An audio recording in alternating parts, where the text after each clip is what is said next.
निर्वंशी राजा है, क्योंकि तुम निर्वंशी हो, इस पे जो बैठेगा वो भी निर्वंशी हो जाएगा। राजा को बड़ा कष्ट हुआ, बड़ा ग्लानि हुई। राजा आए राजमहल में बैठे हुए, बहुत शोक है, क्या मेरे यहाँ कोई वारिस नहीं होगा, कोई प्रजा पालक नहीं होगा, कोई राजा मेरे बाद नहीं होगा। माता कौशल्या ने राजा से कहा अब जाओ गुरुदेव के पास। देखिए एक बहुत गूढ़ बात, राजा दशरथ अपने श्रेष्ठ पुत्र राम का दान करते थे, राम को दान कर दिए थे, तबे तो विश्वामित्र मांगने आए तो कहे राम दिए तो नहीं बने, क्योंकि ये मेरा धरोहर है, मेरा संतान नहीं है, क्योंकि दान हो चुका। ये चर्चा हम आपको कल बताएंगे कि राजा दशरथ ने राम को किसको दान किया। और यहाँ तक देख लीजिए प्रमाण मिल रहा है कि ज्येष्ठ पुत्र नहीं थे राम दशरथ के, इसीलिए अंतिम संस्कार पिता का बड़ा पुत्र ही दशरथ राम ने कहा दिया था, और जिसको दान किए थे उन्हीं का अंतिम संस्कार किया था। यहाँ तक तो हमने संतों से सुना है कि राजा दशरथ ने राम के हाथ का पिंड भी नहीं लिया था, पिंड दान भी नहीं लिया था राजा दशरथ राम जी के हाथ। सीता जी के हाथ से गया जी में सीता मैया के हाथ से पिंड दान नहीं किया राजा, इसका प्रमाण मिलता है। दशरथ सोचते कि तो दान किया हुआ वस्तु ये मेरा है। अरे भैया जय बोल दे बे भगवान, हम तो चिल्लाते जाए रहे, आप लोग जय जाए रहे।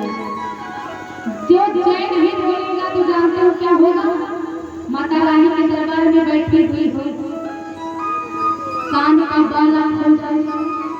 हम तो पहने नहीं है, लेकिन जो पहने हैं चाहे वो सोने का हो जाए, चांदी का हो जाए, प्लास्टिक का हो, चाहे लोहे का, चाहे लकड़ी, वो गिर जाए, सुन के काना का गिर जाए बाला, अठन्नी वाला, चवन्नी वाला, बरेली वाला, जो माई जी की ताली बजाए।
जाते हैं गुरु के पास, कौशल्या कहते हैं घोड़ा हाथी सजाया जाए, रथ सजाया जाए। राजा दशरथ कहते हैं मैं अपना ऐश्वर्य दिखाने नहीं जा रहा, आज मैं कुछ मांगने जा रहा। देखिए भैया, कोई कितना भी अभिमान कर ले, कोई कितना भी घमंड कर ले कि हम व्यासपीठ पे नहीं झुकेंगे, लेकिन राजा दशरथ ऐसे सम्राट चक्रवर्ती को भी राज गद्दी छोड़ के व्यास गद्दी पे जाना पड़ा। बहुत ऐसे हमारी हैं महाराज कि जो व्यासपीठ को प्रणाम नहीं करते हैं, साधु संत को प्रणाम नहीं करते हैं, गुरु ब्राह्मण को प्रणाम नहीं करते हैं। उनकी तो क्या गति होती है ये सर जो है ना मत्था लौकी के तुम्बी के समान जो इसका कभी झुके। आजकल तो भैया ऐसा सम्मान करते हैं गुरु जी का। अब गुरु जी द्वार पे आए जाओ और अपना बैठे हुए कुर्सी पे अपना उतरेंगे नहीं कि गुरु जी आए तो थोड़ा सम्मान कर लेंगे। आवाज लगाएंगे भैया रिंकू बेटे रिंकू गुरु जी द्वार पे आए अपना कुर्सी ले आओ। यो नहीं कि अपनी कुर्सियां छोड़ के गुरु जी का ले ऐसा तो आजकल सम्मान होता है भैया। अब राजा दशरथ नंगे पांव जाते हैं कहाँ वशिष्ठ मुनि के आश्रम पे कि गुरु देह तुराता गया हूँ मैं ही पाया। गुरु देह गया हूँ मैं पाया। गुरु देह तुराता गया हूँ मैं ही पाया।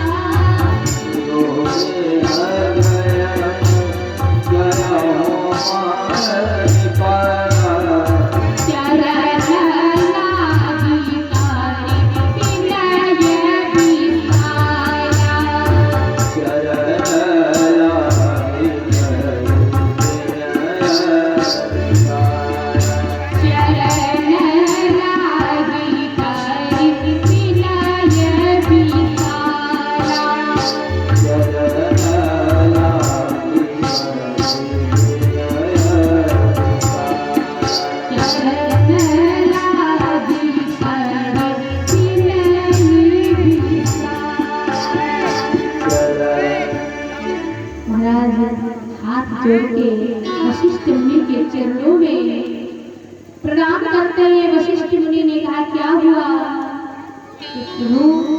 क्या मेरी गद्दी खाली ही रहेगी।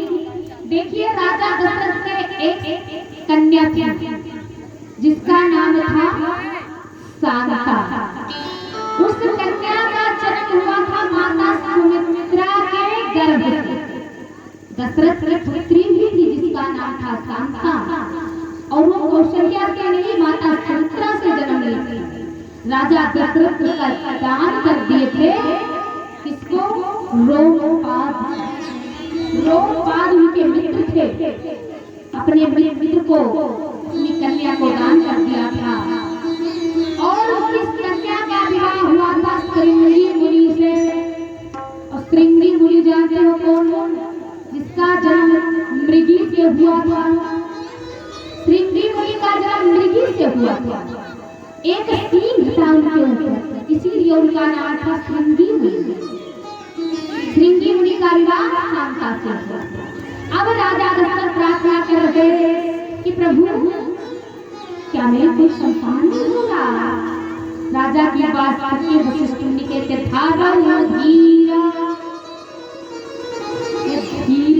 धरते तो चौथा पन जो चौथा बनाया तो ये नहीं धरो धीर होई नहीं सुत चार। चौथे पद तक तुमने धीर धार किया तो एक नहीं तुम्हारे चार संतान रत्न की उत्पत्ति होगी। लेकिन जाओ यज्ञ कराओ पुत्र श्री काम यज्ञ कराओ।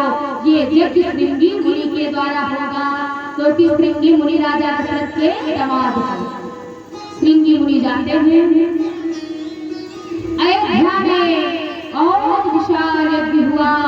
आहुति पड़ने लगी स्वाहा स्वाहा स्वाहा। यज्ञ कृष्ण नारायण भगवान हाथ में हबी का दोना तीर डाले के प्रकट हो गए। यज्ञ कृष्ण नारायण भगवान की यज्ञ भगवान प्रकट हुए गुरुदेव को देते गुरुदेव राजा दशरथ को देते हैं और राजा दशरथ लेके जाते हैं। ध्यान दीजिएगा एक एक मेरे शब्दों पे। बाबा गोस्वामी तुलसीदास जी ने लिखा कि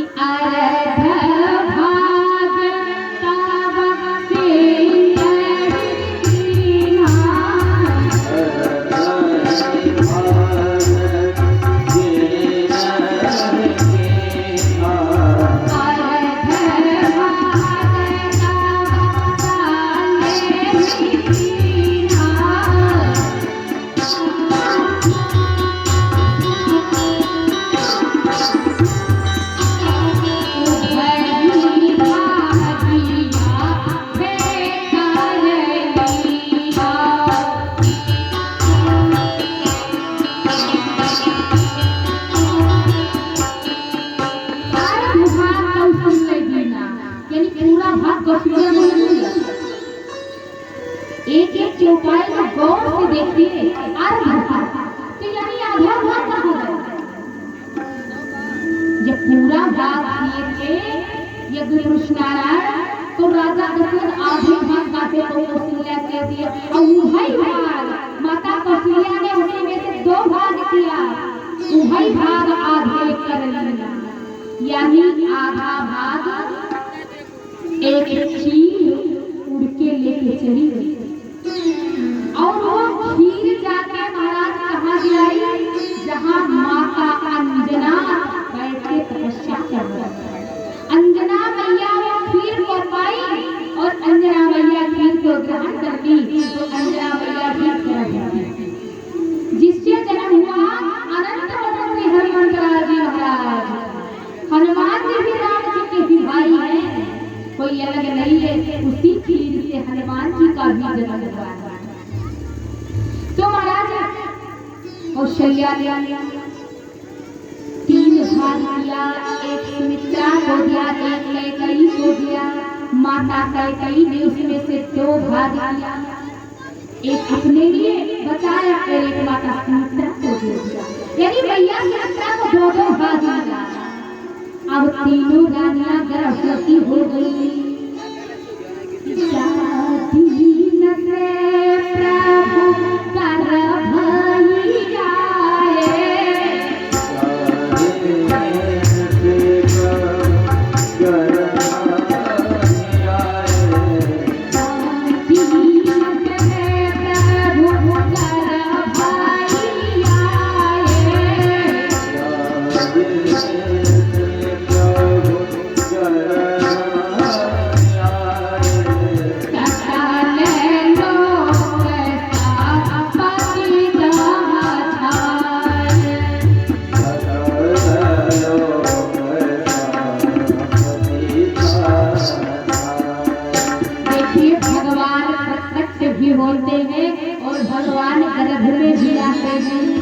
जिसके गर्भ में साक्षात नारायण आ गए, ऐसे माँ के गर्भ को हम प्रणाम करते हैं। जिस गर्भ में स्वयं परमात्मा आ गए हैं, तीनों माताएं गर्भवती हो गई। अयोध्या में खुशियां मनाई जा रही। पहले से देवता लोग देख रहे कि कब भगवान का प्राप्ति हो। भैया आप लोग मुंह न लटकाए जाइए, खुश होकर मंद मंद मुस्कुराते हुए, क्योंकि आज मेरे परमात्मा आने वाले हैं। परमात्मा का प्रार्थना करना कि प्रभु जल्दी से आइए। और ऐसे पूरे दुनिया बैठे हो और राघव सरकार मेरे आना भी चाहे तो वही सड़क के उस पार कर कहा है कि हमें भक्तन के लग रहा भाई सभी तो गई भैया ऐसे मुंह बनाए बैठे हैं, बड़े विपत्ति के मारे हैं, तो वो ऐसा ना सरकार मेरे में उठ जाए, प्रसन्न हो जाइए।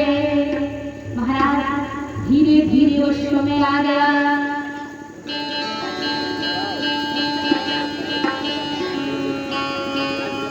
चैत्र का महीना है, नवमी तिथि है, शुक्ल पक्ष है, और दिन में ठीक 12:32 पे भगवान का जन्म होता है।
दिवस है, ना गर्मी ज्यादा है, ना ठंडी है, ना शीत है, ना घाम है। देखो भैया, राम जी आए तो 12 बजे आए, श्याम जी आए तो 12 बजे आए, और मोदी ने नोटबंदी किया था तो 12 बजे। अयोध्या में जन्मभूमि का शिलान्यास होना था तो 12 बजे, यानी 12 बजे को प्रणाम है। सब कुछ 12 बजे हुआ है। भगवान का जन्म भी 12 बजे दिन में होता है। राम जी का जन्म दिन में होता है और कृष्ण का जन्म रात में होता है। धीरे धीरे वो पावन समय आ रहा है। नदियां धीरे धीरे मंद धाराओं में चल रही हैं। पुष्प खिल गए हैं, पशु पक्षी इंतजार कर रहे हैं, देवता आकाश से देख रहे हैं कि अभी कृष्ण का गोविंद का स्वागत करना है। भगवान आने वाले हैं, इससे पहले हम लोग भगवान का स्वागत करेंगे। स्वागतम कृष्ण, स्वागतम कृष्ण, स्वागतम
भगवान के जन्म का माता अम्बा के भवन में ऐसे लौकिक दृश्य हुआ, इतना सुंदर लौकिक दृश्य हुआ कि माता अचंभा प्राप्त गई। क्या हुआ कि भगवान जन्म भी लेते हैं, भगवान प्रकट भी होते हैं। मैया कौशल्या के भवन में सरकार खड़े हैं, कोमलांगम, 4 हाथ, कनक गदा पद्म धारण किए हुए सांवले सरकार प्रकट होते। माता कौशल्या जैसे देखी हाथ जोड़ो, भगवान कहते हैं मैया ये हम हाथ जोड़वाने के लिए नहीं आए, मेरी भी इच्छा है कि मेरा माँ बाप होने मेरा ज्ञान पकड़ के मारे। मैया कौशल्या कहती है प्रभु आप तो लाला नहीं बन के डायरेक्ट पिताजी बन के चले आए हो, लाला बन के नहीं आए हो, पप्पा बन के आए हो। तो मैया क्या करूं? लाला जो तुम्हारे 4 भुजा हैं, 2 भुजा गायब कर दो, भगवान 2 भुजा गायब कर दो। मैया अब क्या करूं? अब थोड़ा छोटा हो जा, परमात्मा में छोटे हो गए। मैया अब क्या करूं?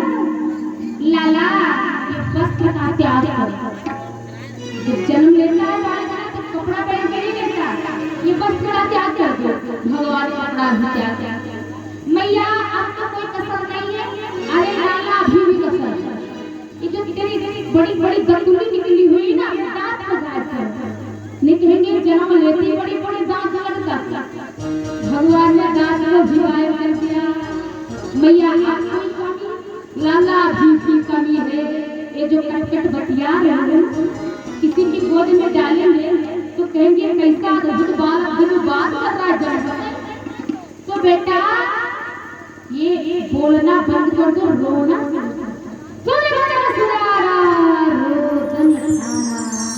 आइए कुछ ही क्षणों बाद भगवान का जन्म होगा 2 लोगों को प्यार है आइए भैया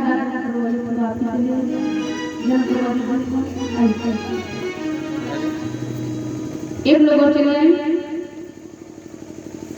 2 लोग और पकड़ लीजिए हाथ दिया आप ऊपर आ जाइए और एक और बुला लीजिए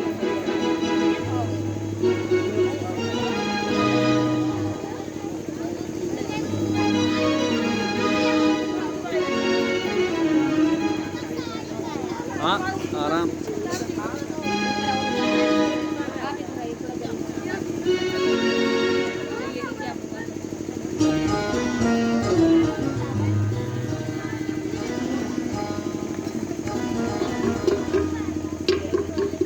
चलिए